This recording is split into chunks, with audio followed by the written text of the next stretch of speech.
Madame Plamondon. Bonjour. Vous allez bien? Oui, et vous, Monsieur Genois? Bon, ben oui, très bien, merci beaucoup. En premier, je vous demande, d'où est-ce que vous venez? Je viens de Stoneham et Tewksbury depuis que j'ai environ moins d'un an. Oui. J'ai demeuré à quelques autres endroits, incluant Fredericton au Nouveau-Brunswick, mais je suis de retour à Stoneham et Tewksbury.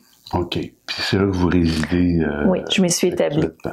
Est-ce que vous êtes, si on parle, mettons, de votre carrière, là, outre la politique, dans quel domaine là, vous avez œuvré? J'ai eu des postes de bureautique, des choses comme ça, directrice, coordonnatrice, excusez-moi, de service dans le domaine du pétrole. Et maintenant, je travaille sur un navire qui est en région éloignée. Comme vous m'avez dit. Donc, est-ce que vous faites partie de la marine comme telle? Ou marine marchande. Marine marchande. Oui. Ça fait longtemps que... Ça fait 5 ans maintenant. Ah oui? Oui, que je travaille sur un navire. Ça doit être quand même très intéressant. Vous voyagez dans le monde un petit peu? Pas dans le monde, c'est vraiment au Québec, sur la Côte-Nord. J'aime beaucoup l'expérience, le rythme de vie aussi. OK. Oui. OK. Mais vous partez pour de longues semaines. Là, quelques semaines à la fois. Que vous m'expliquez. Votre situation, votre vie familiale, est-ce que vous en parlez ou vous avez des enfants? Je ne rentrerai pas dans les détails, mais de dire... En gros, non, je n'ai pas d'enfant. Je ne peux pas en avoir. Mais j'ai un conjoint.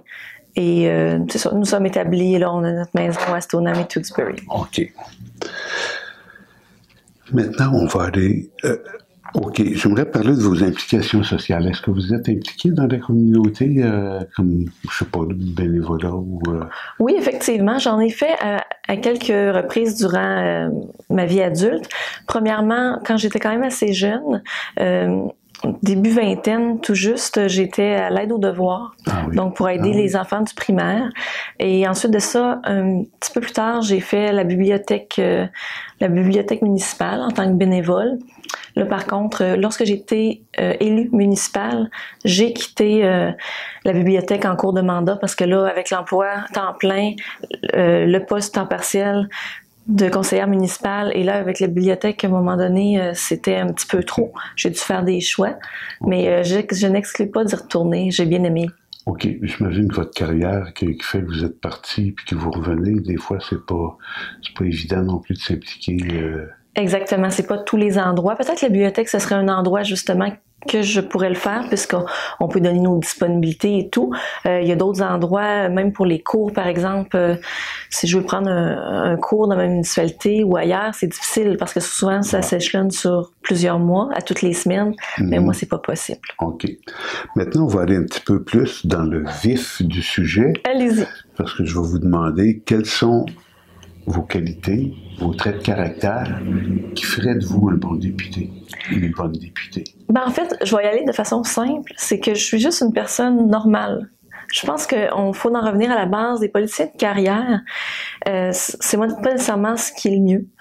Parce que, bon, on voit malheureusement avec les partis établis, il y a souvent des histoires peu reluisantes qui sortent, tout ça. Je pense qu'on est rendu qu'on veut des gens ordinaires, qui ont une vie qui nous ressemble, pour être à l'Assemblée nationale.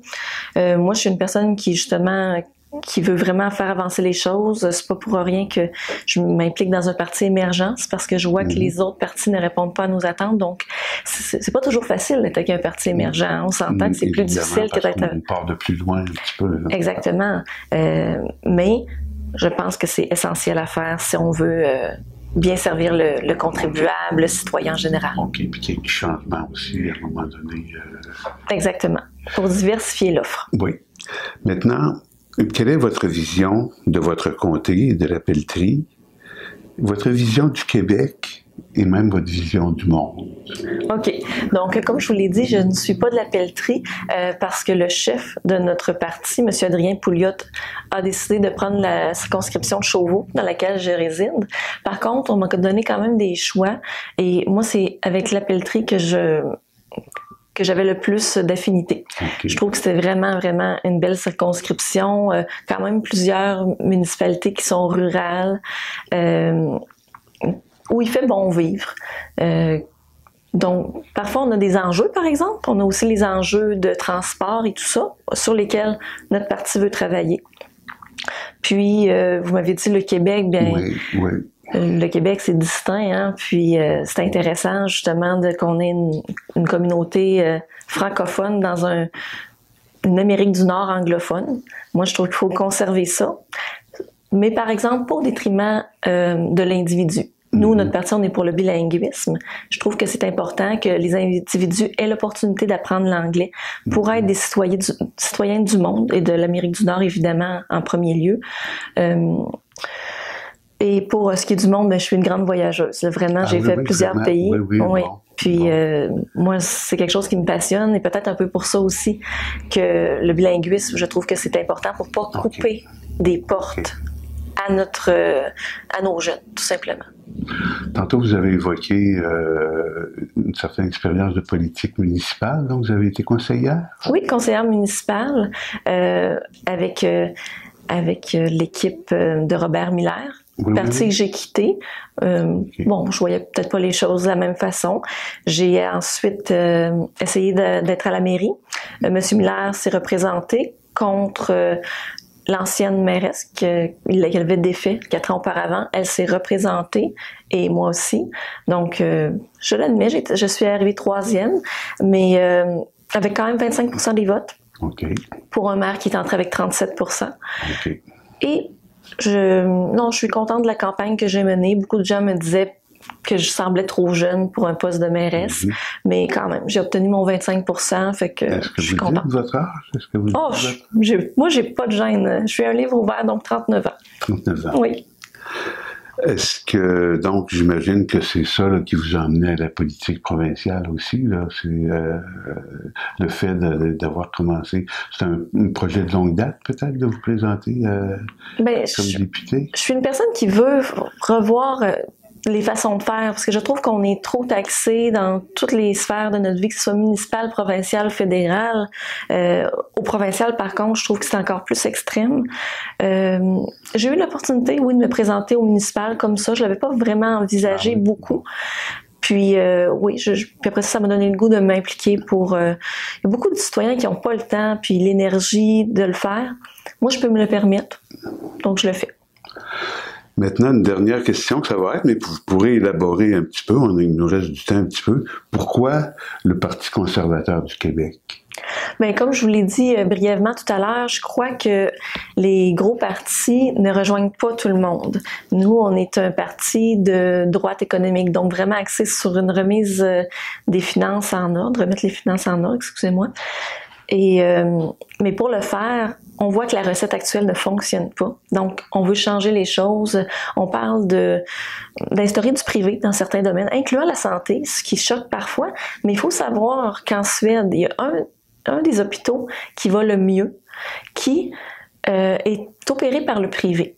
C'est pas que les gens doivent débourser leur carte soleil, là, ça s'appelle pas comme ça là-bas, mais leur fait d'être citoyen leur permet d'aller à cet hôpital-là, mais même si c'est un hôpital privé, ils ont réussi après 5 ans d'opération, excusez-moi, qu'il y avait un mandat de 5 ans, ils ont demandé un autre 5 ans, puis ils ont réussi à montrer qu'ils seraient capables de baisser les coûts, de satisfaire la clientèle et les employés de façon plus grande qu'avec d'autres hôpitaux, sans que ça coûte plus. OK. Puis la santé, c'est justement un enjeu important, un peu comme un côté comme la pelleterie, parce que je pense qu'ils n'ont pas d'hôpitaux. Effectivement, c'est pas facile parce qu'on est vraiment des localités qui sont un petit peu loin du centre. Donc oui, c'est sûr qu'il faudrait... Hôpital, ça serait difficile, on va être honnête, de mettre un gros hôpital à Sainte-Catherine-de-la-Jacques-Cartier. Peut-être plus de services, pareil. Exactement. Un meilleur accès dans les cliniques, ces choses-là, ça c'est quelque chose qui peut être... facilement envisageable. Je sais que vous prônez aussi beaucoup au point de vue économique d'avoir peut-être juste un rapport d'impôt. Oui, c'est quelque chose qui est dans nos résolutions. Aussi, si vous permettez, je vais vous parler d'une résolution qui est dans notre programme. On a 5 grands points qu'on met dans notre programme, notre dépliant qu'on donne par porte-à-porte. J'aime beaucoup qu'on veuille enlever la TVQ sur les biens usagés. Oui, oui. Parce que ça a plein de bons côtés. Du côté économique, nous, on est un parti beaucoup de droite économique, donc on pense que ça va repartir les petites business dans le marché de l'usager. Il n'y en a pas beaucoup présentement. Pourquoi? Le bien neuf n'est pas si cher que ça, malgré tout. Donc, ils sont pas capables de faire une marge de profit assez grande. Par contre, en enlevant une taxe, là, on vient dégager une marge de profit, puis on pense qu'il y a des petits entrepreneurs qui se lanceraient là-dedans, puis les PME, là, ben, c'est vraiment le poumon du Québec. Oui. Donc, ça serait le fun. Après ça, pour les gens, peu importe leur revenu, là, que ce soit des personnes moins bien nanties ou même monsieur, madame, tout le monde qui achètent certains biens usagés, soit par conscience sociale ou tout simplement c'est parce que, bon, ils veulent sauver un petit peu, ben là, ils vont sauver encore plus parce qu'il y a une taxe qu'ils n'auront pas payée. Parce qu'on s'entend, cette taxe-là, elle a déjà été payée sur le bien neuf. À un moment donné, il faut arrêter là, de siphonner le contribuable. Pas surtaxer trop. Exactement. Puis nous autres, dans l'environnement, on y va du côté concret. Le fonds vert, puis on parlait surtout pour l'essence, la taxe sur le carbone, c'est pas quelque chose qu'on trouve qui est nécessaire. On l'enlèverait pour que les gens payent moins sur l'essence, mais par contre, notre politique d'enlever la taxe de la TVQ, bien sûr, sur les biens usagés, ça vient aider l'environnement dans le concret parce qu'on utilise le bien jusqu'à sa vraie durée de vie. Et non pas le jeter et en racheter un autre. OK. Parce qu'à ce moment-là, ça devient plus intéressant d'user plus nos appareils. Oui, ou si vous ne voulez pas le faire, c'est un choix. Là, on n'obligera personne à l'utiliser jusqu'à la fin de vie. Par contre, ce que ça amènerait, c'est qu'il y a des entreprises, sûrement des PME en plus, qui vont se lancer là-dedans et qui vont dire « Ramenez-nous vos choses, on va vous donner un petit montant où vous allez pouvoir acheter d'autres choses usagées chez nous. » Puis, il y aurait une meilleure rotation. Là, ça se fait un petit peu de personne à personne, mais quand même très peu. Puis, je voulais dire aussi qu'on inclut les véhicules là-dedans. Donc, c'est des bonnes sommes que les gens peuvent épargner. Oui, évidemment. Puis, est-ce que vous menez une campagne très active sur le terrain? J'ai été très active sur le terrain dans le coin de Shannon, un peu l'ancienne Lorette, durant cette semaine, effectivement. Je fais du porte-à-porte. Je donne mon dépliant aux gens, puis je les laisse faire un choix éclairé. S'ils veulent avoir quelqu'un là pour qui l'éthique c'est très important, ben je suis là. Bon, ça va nous faire une bonne conclusion, Mme Plamondon. Parfait. Encore une fois, je vous remercie infiniment de vous être déplacé. C'est moi qui vous remercie, M. Genois. Merci beaucoup.